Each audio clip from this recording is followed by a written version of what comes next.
Stay tuned for the Splash Live.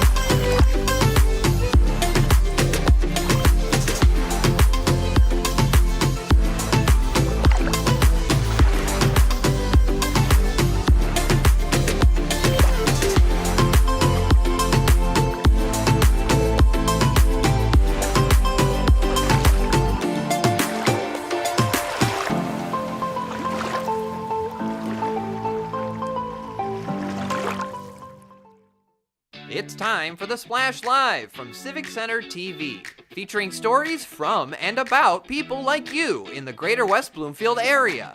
Simulcast on cable, 89.3 Lakes FM, social media, and the web. Now live from Green Media Center on Walnut Lake Road, it's the Splash Live. Live, local, social, it's the Splash Live on Civic Center TV and 89.3 Lakes FM. I'm Tyler Kieft, thanking you for joining us for what is our final program of the 2024 calendar year. We've had a great year alongside you here in Greater West Bloomfield with a lot of excitement and a lot of change. We'll be with you for all the rest of that change going forward in 2025. In the meantime, let's get to the top stories across the Greater West Bloomfield area on this Friday in our community. The top story this whole week has really been the continued love and admiration that's come forth as we get ready for one of the biggest changes coming at the early portion of 2025, as longtime West Bloomfield Chief of Police Michael Patton will officially retire on January the 10th of the new year after nearly 40 years of service to our community and nearly 15 of those years as our Chief of Police in West Bloomfield Township. On Monday of this week, there was an outpouring of love at the West Bloomfield Township Board of Trustees meeting, not only from the board itself and some of his colleagues at the police department and across the township, but from the general public, both in West Bloomfield and in surrounding areas, who came to say goodbye to one of the most beloved chiefs in our local area. Here's some of what they had to say. It's interesting dynamic to have a chief of police who is beloved. And you are truly beloved by your community, by the men and women who serve under you, and that has been earned. Chief Patton conducted his duties with professionalism, dedication, and compassion. I have always felt that I could call him with even the smallest question or the largest issue. You checking in with me instead of me having to reach out to you, but I know that I was always comfortable to reach out to you. And you always answered. And it didn't matter what time or what day. He could have very easily answered and said, now what? But instead it was, always a very, very welcoming, it was never, don't you have your own police department? Of course I do. But it was always, how can I help you? What can we do to assist? Chief Patton opened himself, the police station, and our children up to a community where the police chief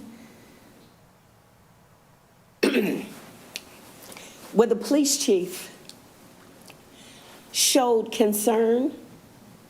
He showed how he was willing to be a part of diversity. He showed unity. And for my 3 sons who were a part of United We Walk, their friends and the other students that were involved, this meant the world to them. You don't have to be a detective to know how much people love you in this community and how much you've been to them and how respected you are and how much respect you show them. Because you do community policing, it really is that. People in the community know you. Kids know you and your officers, and they trust you, and they bring information to you. And because of that, you're such an integral part of our community, and you've built this fabric within our community where law enforcement is so respected as it should be, and kids want to be police officers in West Bloomfield. I always joke, and you hear me say it, we can all sleep with at night because we know you're asleep with one eye open, so we don't have to. Chief Michael Patton retiring on January 10th. Deputy Chief Dale Young will take over as the new police chief in West Bloomfield on January the 11th. Plenty of people, as you heard there. That's only a small couple of minutes of nearly 45 minutes of people dedicating their time in a packed house in the town hall boardroom in order to dedicate their admiration for our longtime police chief. One of the many people that spoke in that public comment was Daryl Reed, a resident of West Bloomfield, a longtime member of the West Bloomfield Diversity Task Force, who shot his praises too of the longtime chief and their personal relationship that's developed over the years as he's interacted with him at events and so much more. And Daryl Reed now joins us on the Splash Live for more insight. Thank you so much for being with us today, Daryl. Good morning. It's a pleasure being with you and on Splash again. Yeah, and it's great, and it's a great occasion too, because we're dedicating some time to someone that has really made a widespread impact on our community. It's not often, and Julie Beatty from the West Bloomfield School Board had said this during a public comment as they recognized, as the Township Board recognized Chief Patton, that it's not often that the chief of police is so well respected and is considered essentially a friend to people of the public. Why do you believe that is the case here in West Bloomfield with West Bloomfield Police Chief Michael Patton as he approaches his retirement? Why he's considered to be really a friend of the residents and the general public? Well, my experience has been with Chief Patton that he's always been willing to go above and beyond just the job description of his position. He's always interacted with the community. He's been very supportive of things happening in West Bloomfield. When I chaired the Juneteenth event, he always made sure that we had appropriate police coverage and support there in a time when gun violence was very high and still remains high. So I think that his personal relationships and his ability to connect with people and make himself available at any time, any occasion, to any resident of West Bloomfield is why you saw an outpouring of love and respect for him last night. And so as that is something that was such a point of emphasis from the public about his impact, why do you feel that is important for somebody in a leadership position, whether it's our police chief or other leaders across our community in government or in other capacities, that they take that front row driver's seat to approaching the public and making themselves available to people like you and other residents? Well, it's important that people in his position in the West Bloomfield Police Department show that they care and they're concerned about each and every citizen. West Bloomfield is a very diverse and culturally diverse city with religiously, ethnically, racially, spiritually. And to show that you care for each citizen is very important. And he has done that throughout his service to West Bloomfield. So I think that's one of the reasons that he's very well respected. It's no secret that there's been some tumult over recent years in our community through the pandemic, through other incidents that have boiled over across the country and have really caused some very tough conversations in our communities that have been necessary to have. And this is something that was brought up, a sense of safety within those sorts of conversations, within that controversy or within those times of conflict. Vincent Kirkwood from the Township Board had a really interesting thing to say about how Chief Patton has approached those sorts of conversations and made diverse populations in our community feel safe in those moments. Here's a little bit of what he had to say during that recognition.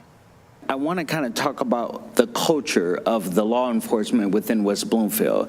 And I'm looking at all of the officers here today. Being a black man and understanding the culture that we're in and the time that we're in our society in America, we've seen things done to black men that have scared us. It has scared me. It scared my wife. It scared my brothers. It scared my father. But when I think about the West Bloomfield law enforcement and the fact that I'm raising a black son, and how safe we feel, how encouraged we feel, and it's just a different feeling when I cross over. I'm going to use J. Alexander's because it's the only thing I could think of. But when I get to J. Alexander's, I'm like, wow, after I've come off of Northwestern, I get to J. Alexander's and I'm headed home on Walnut Lake. I just feel a sense of relief. I see the officers, I try to wave, my son waves, but But to understand and to know that he's growing up in a community that respects all people, that the law enforcement respects all people, and that he's not afraid, and that I'm not afraid, and that my wife is not afraid, and my daughter is not afraid, and my brothers when they come to visit me, and my dad when they come to visit me, and other cousins, they need to do what they're supposed to do, but they don't feel scared, and I don't feel scared. And I think that is a huge compliment to the culture of West Bloomfield Township, West Bloomfield law enforcement, and to you. I want to get your reaction to that. Daryl Reed, West Bloomfield resident with us, who's also a fellow member of the West Bloomfield Diversity Task Force alongside Vincent Kirkwood and so many others. And I want to get your reaction to what he said and your thoughts on how Chief Patton has contributed to some important conversations we've had in our community and making people of very diverse communities in Greater West Bloomfield feel safe in West Bloomfield Township. Well, Vincent is absolutely correct, but I had a personal incident myself when I was shopping at the Ace Hardware store on Walnut Lake. I went into the store to buy a wrench. I used my credit card. I'm one of Ace's loyalty customers.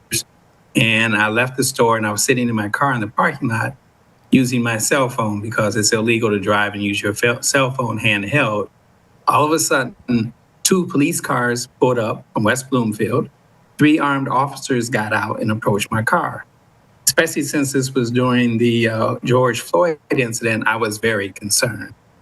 But they were very professional, they were very polite, and that sort of reflects on the way that Chief Patton trained and set standards in the police department. They explained to me what was going on, and after I got my FOIA report, I never got a definition of what suspicion was. But as I said, the police were very respectful, very professional, very friendly, which put me at ease. Because whenever you have 3 armed officers approach you while you're sitting in your car on your cell phone, there's going to be some concern.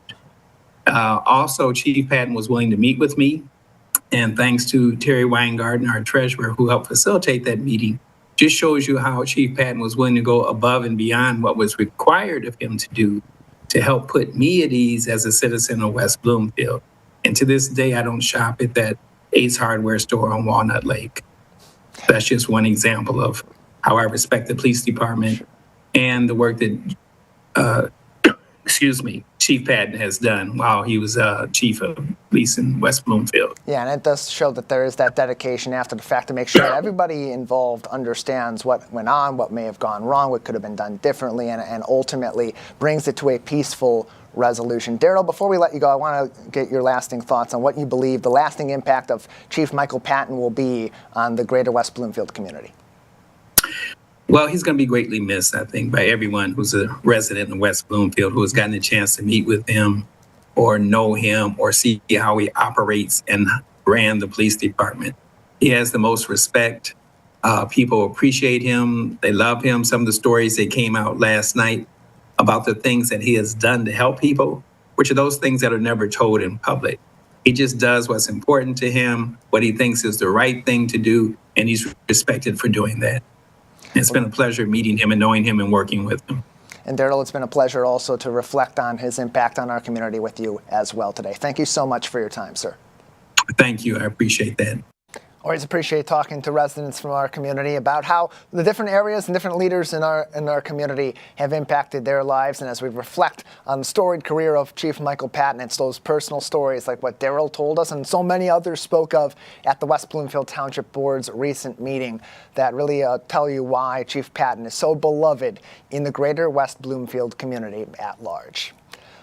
Greater West Bloomfield loves its music, and in the city of Sylvan Lake, they spend the entire year lauding over different musicians from our local area, including, of course, their summer concert series at the community center and many different homes, the Still Sunsets concert series, as it's known. But now, throughout the rest of the year, a local restaurant in Sylvan Lake is picking up the slack and helping singer-songwriters develop their talent and show off that talent to the public on a special dedicated night. Our reporter Jake Schaff has the story. Music is one of the true universal languages, and just recently, Guma Italian Restaurant in Sylvan Lake has been welcoming in so much music thanks to their Thursday Open Mic Night series, a chance for local singer-songwriters to stop by the restaurant, showcase their talent, and the chance to leave a valuable impression on the community with their music. It definitely has been a work in progress since we opened a year and a half ago. We've been wanting to do this. We are very fortunate to have a connection to Billy, who knows the owner, and he's the one that kind of worked with Brad, the owner, to put this together for us. So far, we've had some really beautiful artists come in, and we're really excited to see what comes in the next few weeks. Since we've opened, we've had the stage here, and people have asked us, like, oh, do you do live music? And it was always, not yet, we want to in the future, this, that, the other. And as soon as we launched it the very first night, we had a full house. So it really made the community excited. It makes us excited. It's been a really good turnout. It is wonderful. The staff is wonderful, and there's always great fans and people, and I just love singing and bringing joy to people and while they're eating dinner and enjoying their evening. How do you feel that this is going to help not just yourself, but just the entire music scene here in West Bloomfield? Just performing and a place opening up their doors to live music always brings new fans and attention to not only the restaurant but to live music. And live music adds a great aspect and atmosphere overall to restaurants and bar scenes and all that kind of thing. How do you think that these open mic nights help the atmosphere of Guma? I think it just adds a little bit to it. Just makes it a little more exciting than just having dinner, and then I think that we'll pull more people in, so I think it's fun for everybody. Hopefully it'll just keep catching on, and we're promoting it on social media, so hopefully it'll just keep going and going. We have a big regular base, and we want to be able to bring those regulars all together. It's certain nights where everybody comes in at the same time and everybody knows each other. So adding the live music really gives them an opportunity to know, like, if they're going to come here for the live music, they're going to see familiar faces and be able to talk to their neighbors and friends that they haven't seen and just get together and enjoy the atmosphere and the music. There have been so many pleasant sounds to come from this restaurant as of late, and there's going to be plenty more as this event continues to get popular. And the joy of music continues to be spread all throughout Greater West Bloomfield. For Civic Center TV, I'm Jake Schaff. Guma in Sylvan Lake has their singer-songwriter night every Thursday here in our community. Doors open around 4 and the concerts will begin at 6 p.m. A great new adventure for musicians in the community to be able to show off their talent, and an adventure for the public as well to enjoy some new local music for up-and-comers across Greater West Bloomfield and beyond. We'll take a break on the Splash Live. Plenty more coming up later on in the program. Stay with us. Live, local, social. It's the Splash Live on Civic Center TV and 89.3 Lakes FM. We'll be right back with the Splash Live. This is Civic Center TV and 89.3 Lakes FM. On cable and the radio. On the web too, and on social media. Civic Center TV, television that's close to home. I'm Gina Gregory, president of the Greater West Bloomfield Historical Society. I'm excited that Civic Center TV has reached 1 million views on YouTube. Congratulations. That's just terrific. We appreciate everything Civic Center does for the Greater West Bloomfield Historical Society and the community. For us, they promote and highlight our events. It's awesome to have them available 24/7 on YouTube. I'm Gina Gregory and proud to be 1 in a million. 1 in 4 Michigan homes has high levels of radon, a naturally occurring radioactive gas known to cause lung cancer. It doesn't matter where you live or what type of home you have. You won't even know it's there unless you test. So don't wait. Testing is cheap and easy, and if there's a problem, it's simple to fix. Visit michigan.gov/radon to learn more. We took action. Will you?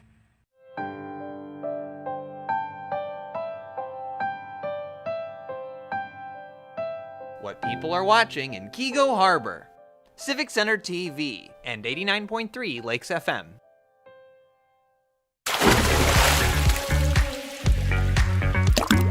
And now, back to The Splash, live. Live, local, social, it's The Splash Live on Civic Center TV and 89.3 Lakes FM. I'm Tyler Kieft. Thanks for joining us as you have all throughout the 2024 calendar year. We'll be back with even more full episodes in 2025 after we wrap up today's final episode of the calendar year. In the meantime, and over the break, you'll be able to see all of our full episodes and all of our other content on demand on CivicCenterTV.com. And as always, we encourage you to follow us across social media, Facebook at Civic Center TV 15, as well as on Instagram, X, and YouTube at Civic Center TV. This is the time of the year where people are getting ready for the new calendar year in 2025 and setting their New Year's resolutions. Often that surrounds fitness and health and getting yourself in check in those early months, but the problem is, often those early months are where those goals begin and end. So, how do you set these New Year's resolutions for your health and your fitness and keep them in 2025? Here with more advice on that is Laurel Rivera, personal trainer with EM2M Fitness right here in our community. Laurel, thanks for being with us today. Thank you, and happy holidays. Yes, to you as well. And as we think about the holidays, we think about the new year and all these goals that people set. And it often surrounds, the common ones are surrounding health and fitness and getting that all in check. So where's a good place for people to start as they're setting those goals to set them up for success in 2025? Well, I personally recommend that they start very small, something very realistic. Look at their daily or their weekly schedule. Maybe this is something that they do a check-in once a week, but the key is to start small and build as the year progresses or the month of January progresses. And you progress in being consistent. Focus on the consistency. That's another big thing that I try to encourage my clients. Make sure you focus on being consistent and realistic. You put a goal out there that's too large or just something that just seems overwhelming, it's going to take you longer, and you may longer to reach that goal, or you may just even fail because it's just too overwhelming to even think about how you're going to approach the goal. So the first step is to get that consistency down, set those small goals, and then move forward. But then we look at people that maybe do that year in and year out, and somehow by the time Valentine's Day comes around or the end of February comes around, that short month, these kind of go to the wayside. They move back to those old habits. So how do you get over that hump as well, Laurel? So once a week on my social media platform, I typically say on Wednesday, that's our check-in day. Now, I always tell people not only check in on one other person, but check in on yourself. Be realistic with yourself. Where are you mental? Where's your mental and where's your physical? So if you're someone that starts a new goal or is thinking about starting a new fitness and let's say meal plan, I don't like using the term diet, but you just want to be cleaner as far as your fitness and your eating habits, start small. One goal a week. Perhaps your first goal is, I'm just going to meal prep. So then you figure out what day of the week can you realistically meal prep. For me, it's Sundays. And then I actually do a small meal prep on Wednesday so that I break my week up so that I can actually obtain my goal and I don't get bored with the food. The key is have somebody that helps you stay accountable. Not necessarily a trainer, but a friend or family member that really wants to help you, is really your go-to person, so to speak. Tell them, hey, I have this goal and I just need somebody to check in with me or help me check in with myself to make sure I'm doing the things that I'm supposed to do. And if you're someone that just really, really struggles and doesn't have that person, get a trainer for a short term. If you're thinking about the cost, get a trainer or in a group where you can train with a group of like-minded people and it doesn't feel overwhelming. And even if it's for a short term, it can help you get going on your goal or help you jump back into your goal that you might have, fell on or didn't succeed with. Laurel Rivera is a certified personal trainer, life coach, and fitness coach class instructor as well from EM2M Fitness in Keego Harbor, and is joining us on the Splash Live as we talk about New Year's resolutions, especially those that surround your health and your fitness. You can get more advice and learn more about Laurel and her team at EM2M Fitness.com. And Laurel, you mentioned that the group aspect of this, getting together with other people that maybe have like-minded goals or are just interesting people that you can meet in the community. It's a great way to do that through fitness, and we know that you have experience witnessing that firsthand through Kegel Harbor Parks and Rec in the spring and the summers with those group fitness classes that you run at Rose Sorter Park. So how does that group aspect play into A, getting people motivated to come out and actually do this, but B, keep coming out and keep interested in this despite all the struggle that often comes along with starting out on a fitness plan? Well, what I've done recently, I just expanded the EM2M Fitness location. We just expanded to a bigger space. And so what I've done is I just incorporated classes on Saturday and Sunday mornings at 9 a.m. It's a very small minimal fee. And my goal is to keep the classes small, 10 or 12 people, so we can actually build a community. And what I found through the Rex and Park, those were like-minded people. I tell a friend, you tell a friend. And that became something a little bit bigger. We still, even at the Parks and Recs, had about, 6 to 9, maybe 10 people, but everyone kept in touch. Some people encourage each other to keep on going through the fall. But the key point is you have that small community. People look at classes as something large, they're not going to know anyone. But actually what typically happens is you find out the person next to you in class is struggling just like you, whether that's with their fitness goal or just in life with kids, family members, etc. And you find that you'll have, if someone else is there, they're there for the same purpose or a similar purpose, and you can meet some new friends and encourage each other. And with social media, you can keep in touch with that way. So you don't necessarily have to call them every day, so to speak, but you could just say, hey, are you going to class this Saturday or Sunday? I'd like to be there if you're going there. I think we got something in common or we have the same goals. But just finding that community, or even, like I said, a small group, just so you can feel like you belong to something. People typically want to belong to something, or if they belong to something, whether it's a group or even just a couple of individuals, it helps them bridge that gap and staying focused on whatever the goal might be. And Laurel, we know life happens, things get in the way of your goals along the way. There are setbacks, there are roadblocks and everything in between. So for some people, it's the if their goals fall off. For others, it's when these goals fall off. How do you get back on it and get re-motivated? It's different at the end of the year and going into the next year where everyone's kind of feeling that rejuvenation. But when it happens in March or it happens in July, how do you bounce back then? You have to tell yourself, you have to remember your why. And we all have to at some point be our own mentor. So at some point, and I just had a conversation with someone recently, you actually have to just be honest with yourself. If you keep putting on the same clothes, we're just talking fitness right now, and you really don't like the way that you feel in those clothes or the way that you look, that's your sign. That's your sign to just say, you know what? Tomorrow I'm going to start. The goal is going to be 15 minutes on the treadmill or elliptical or a 15-minute walk. Just remember to start small and don't beat yourself up, because oftentimes most people will beat themselves up.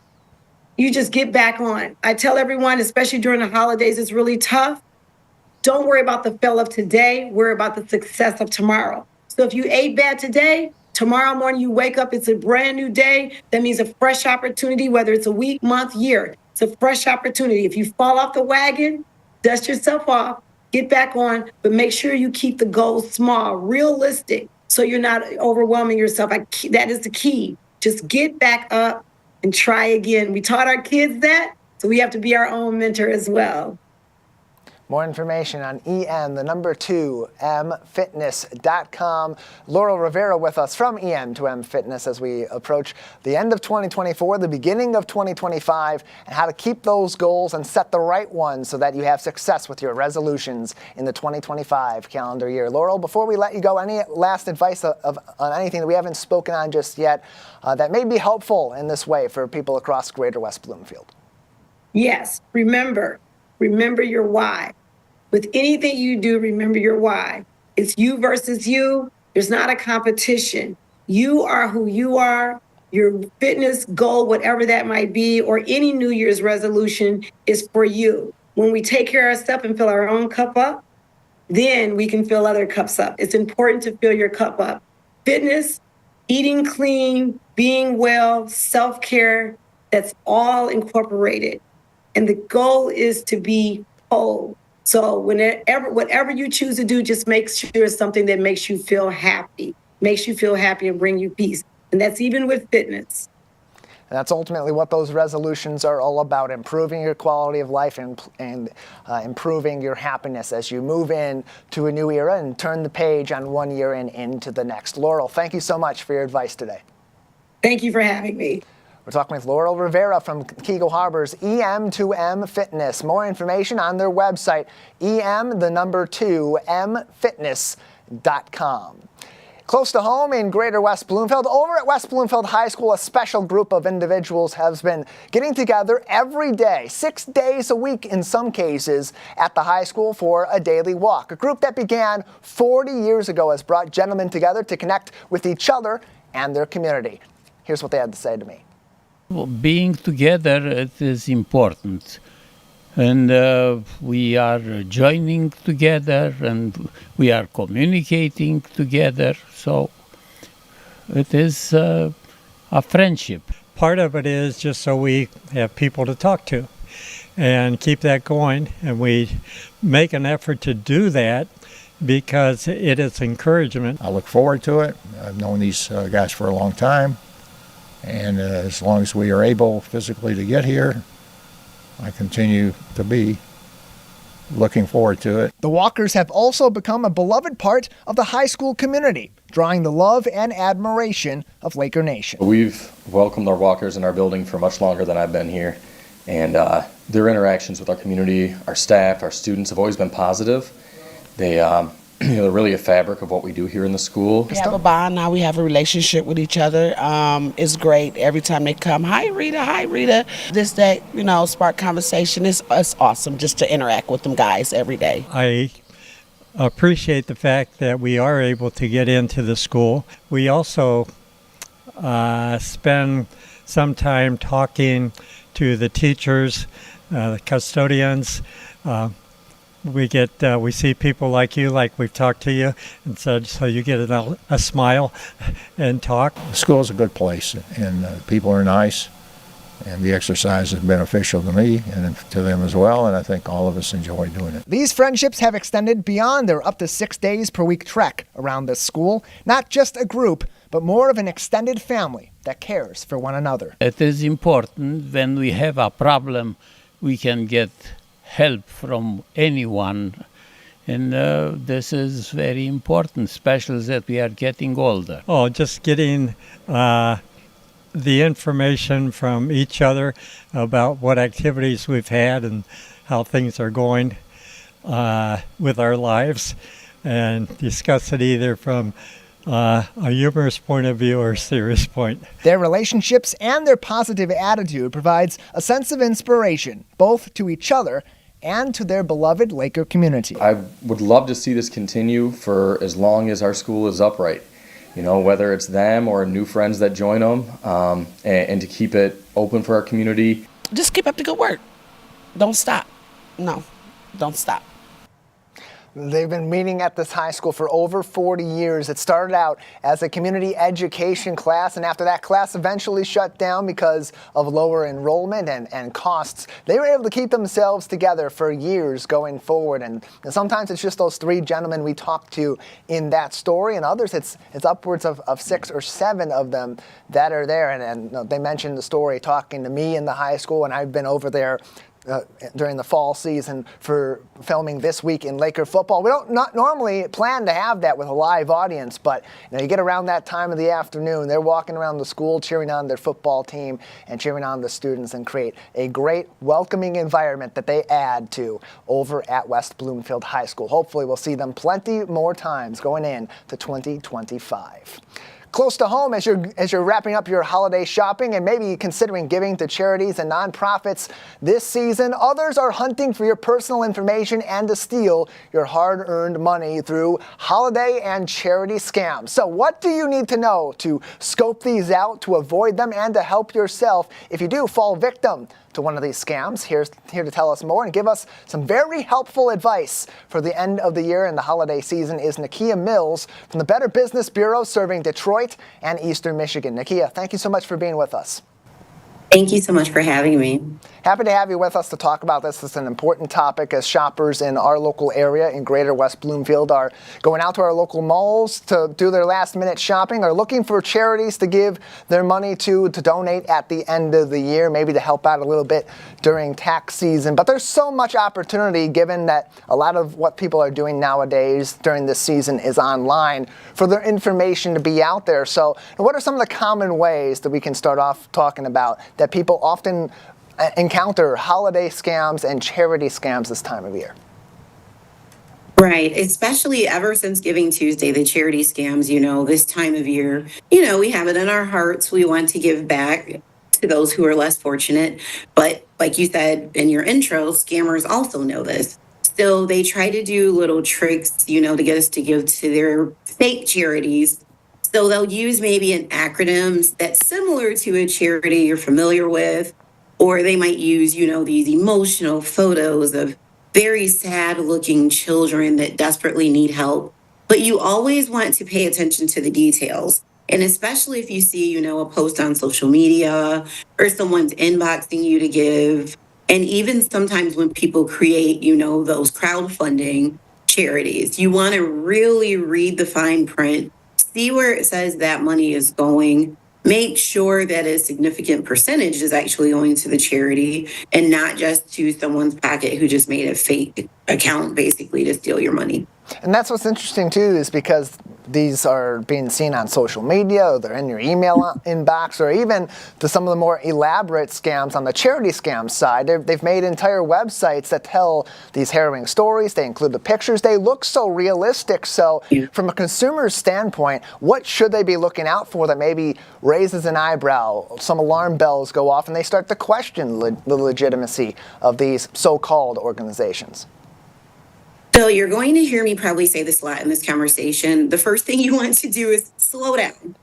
This time of year, most of these scams are counting on us rushing. We're moving around. We're not paying attention. So closely read the URL. That's very important. One, it should have an S, and that way you know it's secure before you put any of your information in there.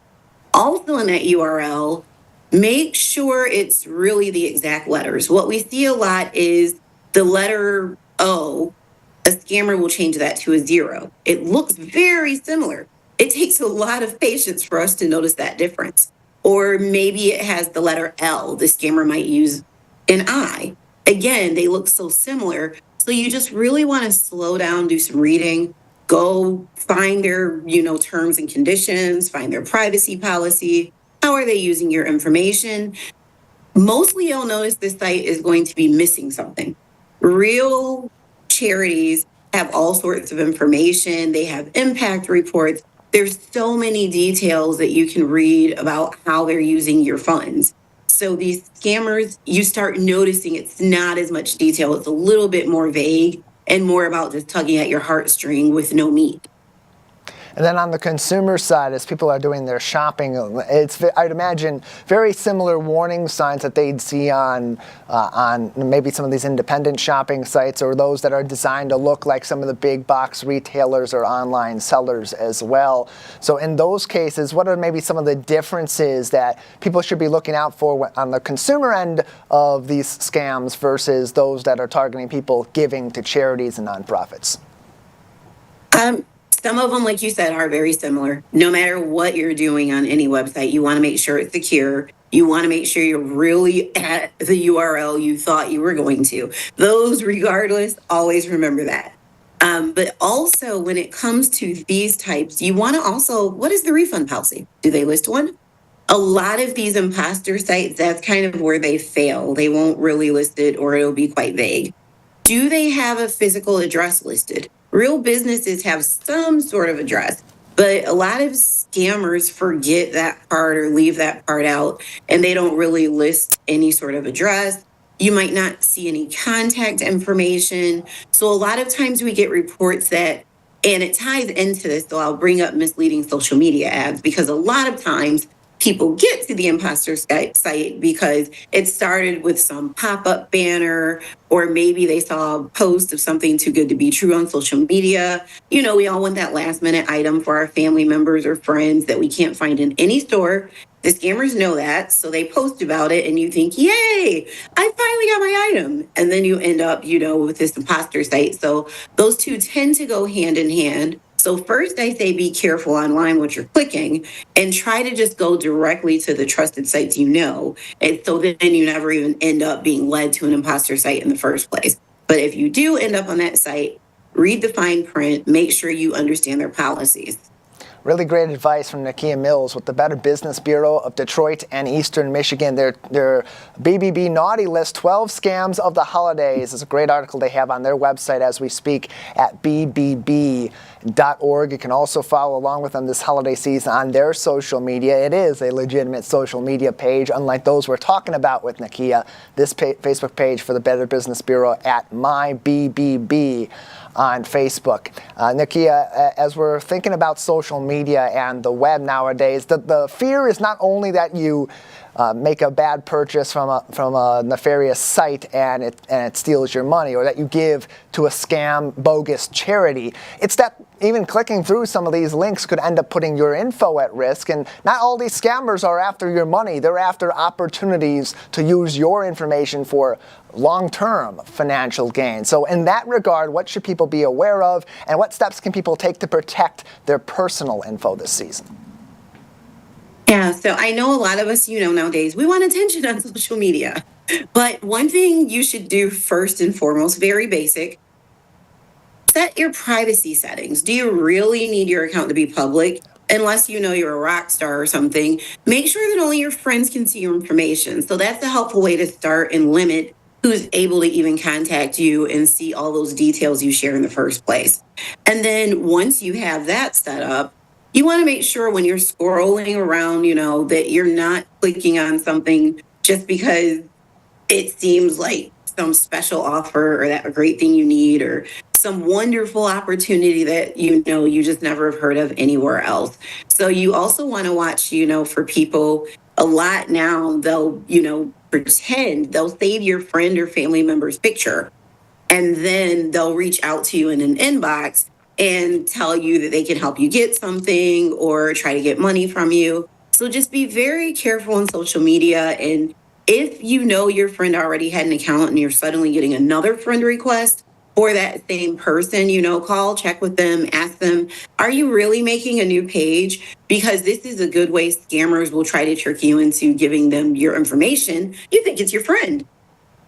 Nakia Mills is with us from the Better Business Bureau of Eastern Michigan and Detroit on the Splash Live today as we talk about holiday and charity scams. Very common this time of the year. We got a lot of warnings through the Michigan Attorney General's office and local law enforcement as well, keeping consumers aware as they wrap up those holiday gift shopping times and think about giving at the end of the year and as we head into 2025. Nakia, as we talk about the social media side of things and verifying all this information, those blue check marks or gold check marks or whatever you see across the web aren't what they used to be. They don't necessarily mean that these are all verified and that these are legitimate websites or entities, but even the research you suggested people get into being media literate and web literate before they make these financial decisions. What resources are available for those that maybe are more limited on time so that they can make sound decisions as quickly as possible but have a better idea whether they're getting into something that could potentially put their money or their information at risk? So of course, the main thing you want to do, and it's not just a plug, it's a helpful tool. Go to bbb.org and type in the name of that company because you'll be able to see right there if they're receiving complaints, what their rating is. You know, an A plus means, you know, this is a trustworthy company and the interactions we've heard about, they resolve them if some issue did come up. But on the other side, if you see an F, that means people complain about them and they don't even bother to respond. So if you see that, you know that's something to avoid. And also in general, if you're not too sure about a company's name or even a person's name, step outside of social media and just Google that name and then put scam or reviews after it and see what comes up. A lot of times just doing that, you'd be shocked how many times these scammers' names will come up, and then they'll just, change to a new name. So that's why it's important that we keep reporting this information if something does happen. Lastly, Nakia, before we let you go, if someone does fall victim to some of these scams during this holiday season in Greater West Bloomfield, what are the first steps that they should take to, A, protect themselves after the fact, and B, try to track these individuals down with local law enforcement if that's even possible? Right. Sometimes it's foreign companies and we don't even have jurisdiction to find these people. But first, you want to protect your information. If someone has gained any sort of access, you want to go through, update your passwords. And I know we complain about it. Some people are a little lazy, but please always use two-factor authentication. It is so important, and it is that extra layer that can save you. So if you didn't have it enabled, this is the time to go ahead and do that. This is the time to check all your privacy settings on your phone, on your social media accounts. And also you want to, if you think someone has got a hold of, your birth date, your ID numbers, your social security, you're going to want to go to one of the 3 credit bureaus and set up a fraud alert on your account. And long as you set up that alert on one, the other 2 credit reporting agencies will be notified, because then that way, the next time someone tries to even get something in your name, it's going to be an alert that comes to you, and you'll have to be contacted before they can even try to get credit. So then at least you have that protection. And I also would say at bbb.org/scam tracker, we created what's called a survival toolkit. So if you click in the upper right corner on that toolkit, you can explain to it what happened, and it'll ask you questions in a step-by-step process, and then give you answers on what it recommends you should do as your plan of action to start the road to recovery. More great information, as you can see on your screen on our live broadcast and on our website on civiccentertv.com. A lot of resources, searching tools, and more great advice for this time of the year as you're shopping and wrapping up the holiday gift-giving season and the giving season for charities and nonprofits. bbb.org. Nakia, thank you so much for being with us today. Thank you so much for having me. And if I may say, if it's specific to holidays, all these tips can be found very quickly and easily at a short URL, and that's just bbb.org/holidays. And thank you for your time. Always great to have Nakia and the team at the Better Business Bureau on for that very important advice, especially this time of the year, as she said, when we're all in a big rush to finish that holiday shopping and give those last donations out to get on our 2024 taxes. The Michigan Attorney General's Office, Dana Nessel, a Greater West Bloomfield product herself, also has the consumer protection team at her office helping residents of the state of Michigan out during this time. If they do encounter a scam, you can file a complaint. You can look at consumer alerts. You can check into charities as well to learn more information about their legitimacy or illegitimacy and help protect yourself. That extra layer of protection that Nakia and I talked about, taking that step back, waiting, taking a beat, doing a little bit of research before you hit that send button on your computer, your laptop, your tablet, your phone, or whatever other devices that can instantly put your information out there. Great advice from Nakia. We always thank her for being on the program and the Attorney General's office for that information from their website, michigan.gov/consumer protection. That will give you all the information you need from the Michigan Attorney General's office.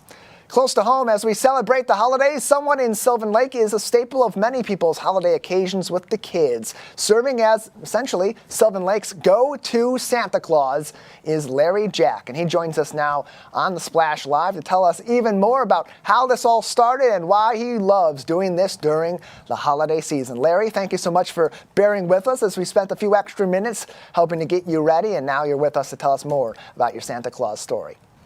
Thank you for having me. I appreciate it. Happy to have you on the live program. TV.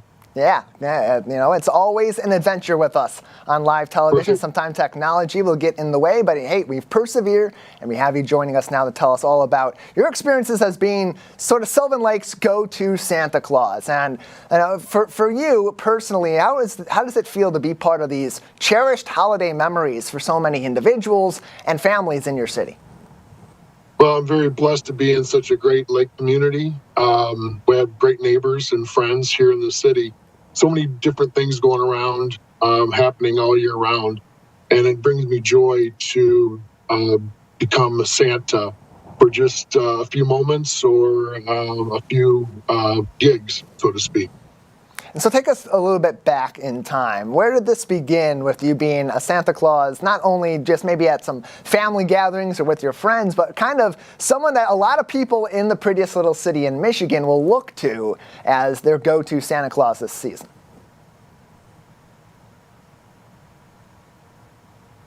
Are you there? Oh, sorry about that. I'll repeat the question. Take us back in time. Where did this all begin with you sort of being this go-to Santa Claus for Sylvan Lake? Well, it dates back many years ago. My father played Santa for over 40 years. And when he passed away in 2015, I was gifted his suits. And it brings me joy to be a part of that. And when I get into costume, just to see the look on a child's face brings me a lot of joy, and also it gives me it brings back a lot of memories with my father, and when I put that on, it just gives me a warm feeling to honor him in that way. And it shows, too, that these are important moments, not only for those that are participating with their families, getting those pictures with Santa Claus that they'll look back on in 30 and 40 years, that kids will look back on when their parents maybe have passed on as some of their cherished memories. How does that sort of connection to those connections also add to your excitement to participate in all these different events and photo opportunities during this season? Wow. I was asked to do this a year ago, and I do it privately for friends and neighbors. And I did it I retired from a school, and I did it a couple times to substitute with my dad, for my dad. And it's a feeling. It's a great feeling to have, and to do something not just for myself, but for others. Larry Jack is with us, one of your go-to Santa Clauses in the Tri-Cities, especially in the city of Sylvan Lake, is with us today on the Splash Live, talking about his experiences as being this Santa Claus. And it includes at some of the bigger events. We had a holiday gathering recently in the city of Sylvan Lake, where so many people, not only those that celebrate Christmas, but that celebrate so many other holidays, got to come out and join together, meet some people, meet their neighbors, and celebrate really the spirit of the season. We know that Sylvan Lake's a very close-knit community, but when you bring them together in this way and for this particular season, what does that say about the nature of Sylvan Lake and its people, and really what those connections are all about? It wasn't before COVID. I think it was still a great community, but I think COVID did a lot of good things for our city. It brought people closer together as a community. The camaraderie between the people and friends and neighbors and outsiders, even in local Keagle Harbor, it brought a lot of joy to our community. We have summer concerts. We have the holiday festival, of course. We have a lot of history in Sylvan Lake, and it just, when I moved in here 14 years ago, I knew what it was back in the 80s, when coming to Sylvan Lake and watching the boat races and that type of thing. But coming back to Sylvan Lake many years later, it's a great community, and it's even gotten better since COVID. I think it's brought people closer together, and being a part of that really it brings me joy. Knowing what this means to you with your connection to your father and his time being a Santa Claus in very similar capacities to what you're doing now, and seeing these memories and connections being built in an age where we're also interconnected through technology. And you mentioned kind of that post-COVID way that these sort of in-person gatherings have come back together and been more important. Why is it now more than ever, arguably more important, to have these sort of special gatherings and opportunities to make these special memories as a community? Well, we don't know what the future is going to bring. We just go day by day. When these events are created, it's just a lot of planning, and it takes a lot of volunteers and a lot of people getting involved. And we have that in our community. We always have. But it's gotten a lot better since COVID, I think, with all the activities year round. And as I mentioned earlier, the lake community is a great community. And when somebody needs something, the community really shows their true colors and comes out and helps. One of Santa's very favorite helpers out in the city of Sylvan Lake, playing the role of Santa himself, is Larry Jack, and he joins us on the Splash Live today. Larry, before we let you go, what is your advice for others in Sylvan Lake or across Greater West Bloomfield who want to help bring sort of the spirit of this season out in their area of our community or in the greater community itself? You know, what advice would you give them about taking those first steps and making a really true impact at this time of year? Get involved. Go out in the neighborhood, Christmas carol. Stop and visit a shut-in that you know about. We have a lot of seniors in our community, and it's to see their faces when they open the door and they see their neighbors singing Christmas carols. It brings them such joy. And you know, we have a lot of we have a contest every year for several different best lights, best nativity scene. There's probably, I would say, 12 or 13 first place winners in our community. And just go around the neighborhood and check them out. It's to see people getting involved, and with the Christmas holiday and the spirit of Christmas. It's a great community. So one other thing that I do to give back to the community is I am in costume and I go around to the winners' homes and I take pictures, Santa in front of their house, and I put them on social media, so it gives them an opportunity to see what their place looks like from somebody else's eyes. Well, it's all fantastic efforts that you're putting forth to bring people joy at this time of the year, and that's really what this time of the year is all about. Larry, thank you so much for joining us. Anything else that you have to say before we let you go today? Have a great Christmas and a holiday, and God bless you. You as well, Larry, and everybody in Sylvan Lake and all of our communities in Greater West Bloomfield. This is what the season's all about, building those connections for years to come. Close to home in West Bloomfield Township, the Friendship Circle is working on building those connections, helping local women get to know each other, build new bonds, and have a fun evening right here in our community. Our reporter Jake Schaff was there to get the story. Empowerment and unity are some of the most valuable resources you can achieve. And just recently, the Friendship Circle of West Bloomfield put together an incredible event to bring women from all across the community to achieve both of those things. By uniting through conversation, stories, and song, these women took away so much from the event that wouldn't have been possible without the Friendship Circle. It's wonderful. I think that organizations that have,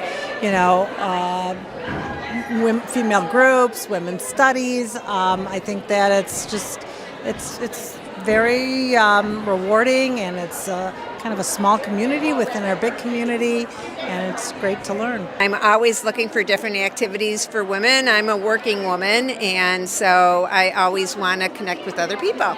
So I thought it would be great, and it was a great cause. I love the Friendship Circle, and I loved being with this group of women, and I'm very proud of the work that this committee did in putting this amazing event together. What were some of the big things you've taken away from tonight? I took away the confidence to sing amongst a group of people, because I've been told forever to keep my mouth quiet, to always lip sync, because I have such a terrible voice. And I really felt like my voice was heard, and and I always love when my voice is heard and I feel like I'm making a difference. So I found it very empowering, and I also thought it was interesting to look around the room and see a group of women who didn't have any inhibitions there. They all were the same, and they were all enjoying the evening together. Have you seen these connections being made tonight, and have you seen the impact already? Oh my God, I had physical chills over my entire body when we were singing, and my mom and my sister-in-law, we were all holding hands and swaying, and we all felt it. I saw people crying, I saw people smiling, and just everyone was nervous at first, but they got all into it, and especially the second time around, everyone was really excited and really a part of it. So, what was the inspiration behind the event tonight? In times like this, where lots of our community are just a little bit overwhelmed, a lot going on in the world, difficult times, this is a time to come together in unity and really coming together with positivity and light. And the quote that this is based on is, a little bit of light pushes away a lot of darkness. It's time for all of us to come together, be united as one, and really share the light with others. As women, when we get together, there's a tremendous strength. And like I shared with our community, we could be inspired, and then inspiration can be fleeting. So it's really important to say, what can I do to bring more light to the world past this event? So when we come together, the energy is tremendous. We're all together, united, and let's take that incredible feeling and bring it to help others. The Friendship Circle of West Bloomfield brought forward that feeling of togetherness thanks to a little bit of passion and a little bit of emotion. And we're grateful for all the work they do for the entire community. For Civic Center TV, I'm Jake Schaff.